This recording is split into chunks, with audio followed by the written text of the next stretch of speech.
In the gentle glow of an autumn afternoon, Sarah sat alone in the small apartment she and Michael once shared.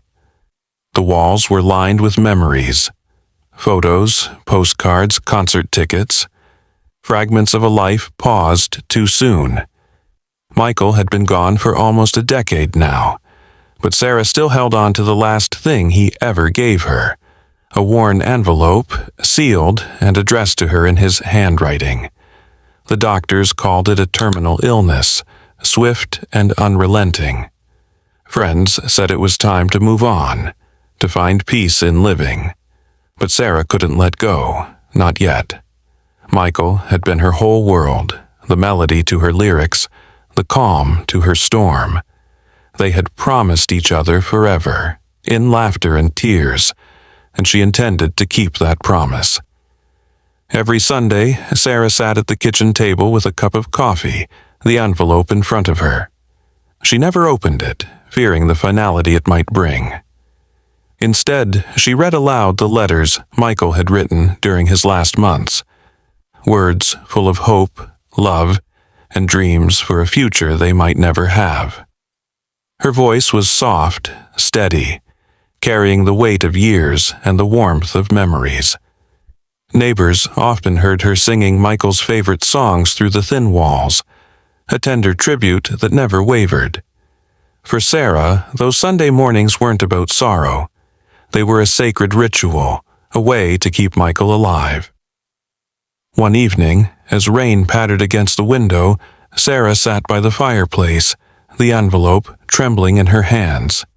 The urge to finally read Michael's last words was overwhelming, but so was the fear. What if those words marked the end of her hope? Gathering courage, she slowly broke the seal. Inside was a letter, written in Michael's familiar looping script. My dearest Sarah, if you're reading this, it means I've had to say goodbye sooner than we wanted. But please don't be sad for me. I'm with you in every sunset, every song, every breath you take. I want you to live fully, love fiercely, and never forget the dreams we shared. Open your heart again when you're ready. I'll be waiting in every melody you sing, every smile you give, every moment you dare to be happy. Forever yours, Michael. Tears streamed down Sarah's face, a mix of heartbreak and relief. The letter wasn't just a goodbye. It was a gift, an invitation to find light beyond loss. Months passed. Slowly, Sarah began to step outside the cocoon of her grief. She joined a local choir, her voice weaving through harmonies that lifted her spirit. At first, her heart ached, but with every note she felt Michael beside her, guiding her through the pain.